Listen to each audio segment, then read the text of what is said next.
La crisis de la Iglesia Católica ha llegado al vértice, ha llegado al Vaticano. La ciudad del Vaticano se agita en medio de traiciones, de la perfidia, del dinero y del poder. Obstinados silencios en medio de estancias ricamente engalanadas y tradiciones milenarias.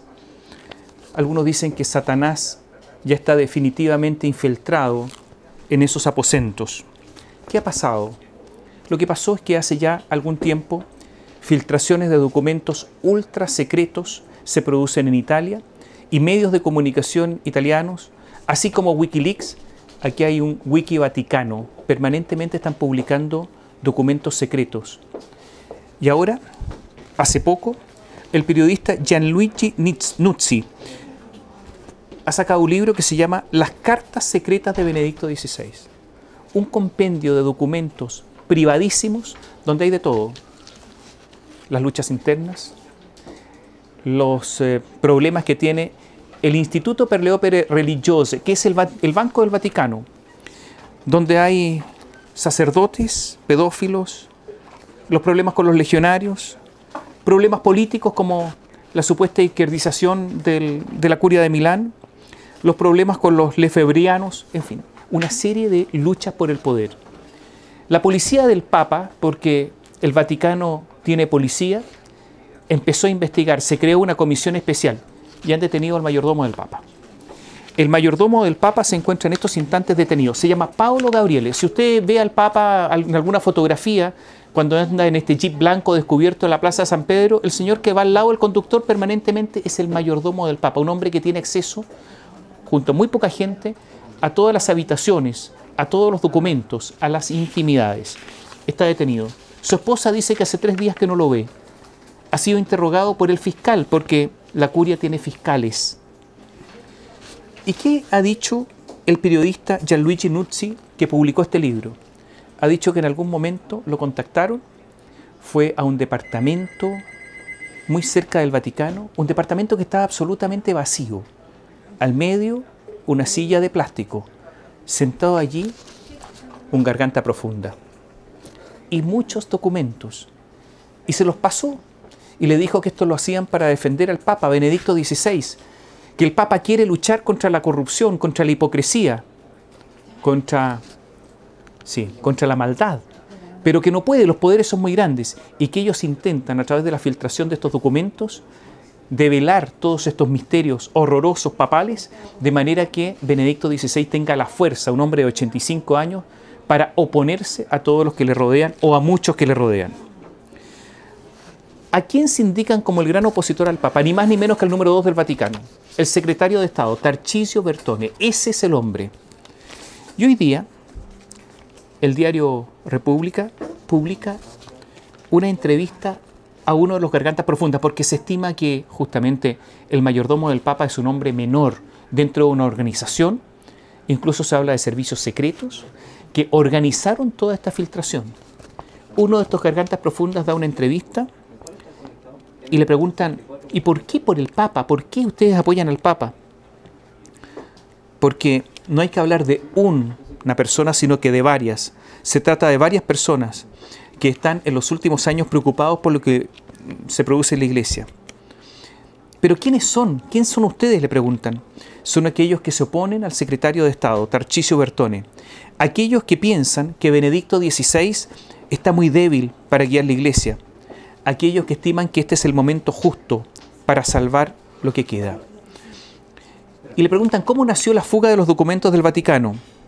Nace sobre todo por el temor al poder que ha acumulado el secretario de Estado, que lo que no es conciliable con otras personas en el Vaticano. Pero, ¿hay también dineros involucrados? Y le pregunta, siempre está la pista del dinero. Hay intereses económicos de la Santa Sede. Todo comenzó con una pérdida de control del poder central. Todo comenzó cuando Monseñor Carlo María Viganò, y todos sabemos que este es un caso muy conocido, denunció por carta al Papa casos de corrupción. Fue tal la oposición que se produjo que Carlo María Viganò lo trasladaron y en estos momentos es el nuncio apostólico en Washington, la principal nunciatura, pero lo sacaron de Roma porque estaba denunciando la corrupción. Y le preguntaron, ¿qué hace entonces qué hace el Papa Benedicto XVI? El Papa entiende que debe protegerse. Imagínense, el Papa debe protegerse. Y convocó a 5 personas de su extrema confianza, 4 hombres y una mujer, para que organizaran su defensa, cada uno con su rol. Y dicen que la mujer, fíjense, una mujer al interior del Vaticano, es una empleada del Vaticano, una persona joven que tiene 3 hijos, que está casada, que tiene hijos y está casada, que trabaja en el Vaticano de los tiempos de Juan Pablo II y que está coordinando. Es la inteligencia táctica de todo esto.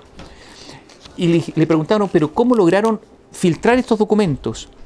Y miren lo que dice, a mano, ¿pero cómo? Dice, la inteligencia del Vaticano tiene sistemas de seguridad integrados en los subterráneos del Palacio Apostólico, guiados por un joven ex-hacker de 35 años. Dice que incluso son mucho más evolucionadas la tecnología que la que tiene la CIA. Sistemas sofisticadísimos. Y por lo tanto no se puede hacer nada para sacar documentos. Pero los cardenales tienen tradición milenaria. Escriben con su pluma. Escriben todo a mano. Y justamente a mano es que se logró traspasar toda la tecnología avanzadísima que tiene el Vaticano. Bueno, y le preguntaron porque hace algunos días el jefe del Banco del Vaticano fue expulsado. Y responde garganta profunda, fue expulsado. Era un hombre de extrema confianza del Papa. El Papa no pudo hacer nada.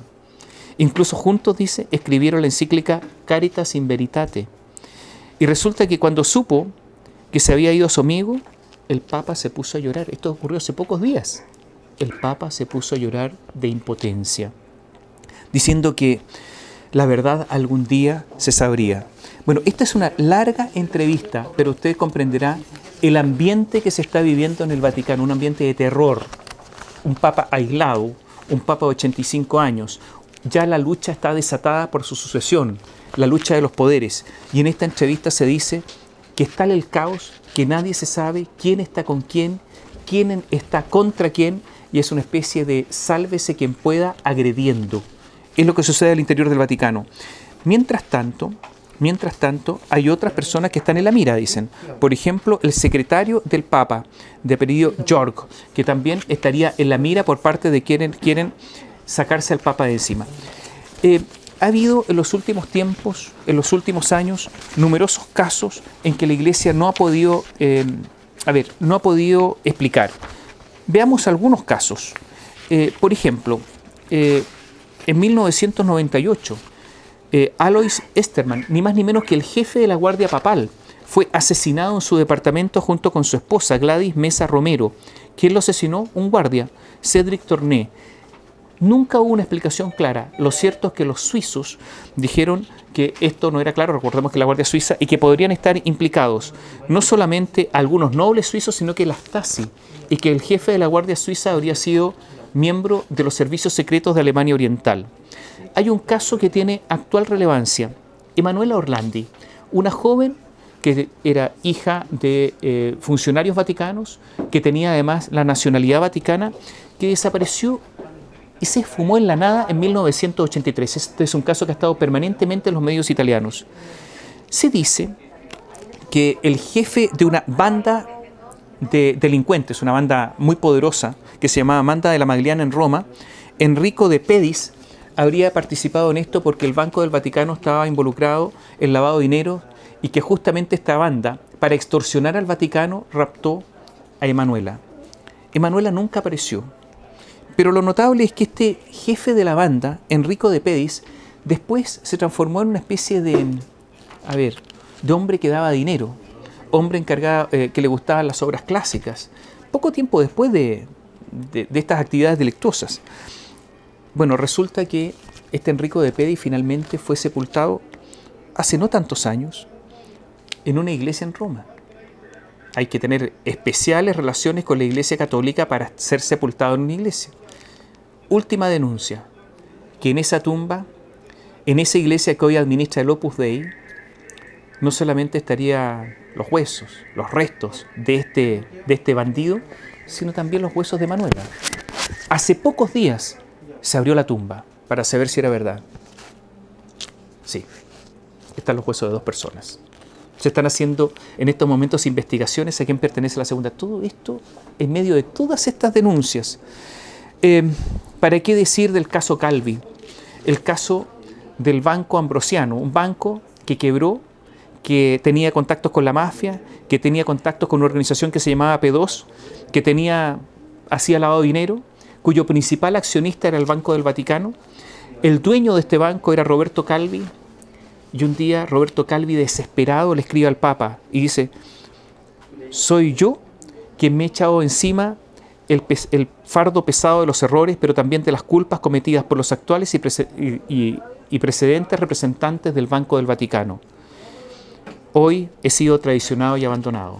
3 días después apareció muerto, colgando de un puente sobre el río Támesis en Londres. ¿Qué puente? ¿Cómo se llama? El de los frailes negros. Fue especialmente elegido, obviamente. Roberto Calvi tenía relaciones con Michele Sindona, que era un banquero siciliano. Michele Sindona era un hombre famoso. Italia pidió la extradición. Y resulta que cuando pide la extradición, llega a una cárcel de alta seguridad en Roma y es envenenado con cianuro en la cárcel romana. Muchos antecedentes en los cuales el Vaticano algo tiene que decir y que han quedado en la más absoluta oscuridad de los últimos años. Todos estos documentos que están saliendo a la luz, este libro recientemente publicado, ha hecho que el Vaticano en estos instantes esté sometido a movimientos telúricos, absolutamente, en medio de una lucha por el poder gigantesca de un Papa al parecer abandonado y de estos grupos que están dando a conocer documentos de los secretos más íntimos de la Santa, sí, así se llama, Santa Sede.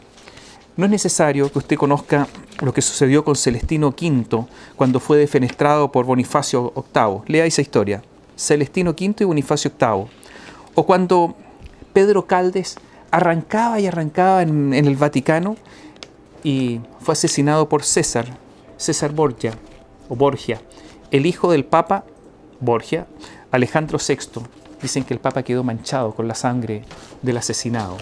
No es necesario recurrir a esto, porque hoy día están ocurriendo cosas tanto o más graves que esas.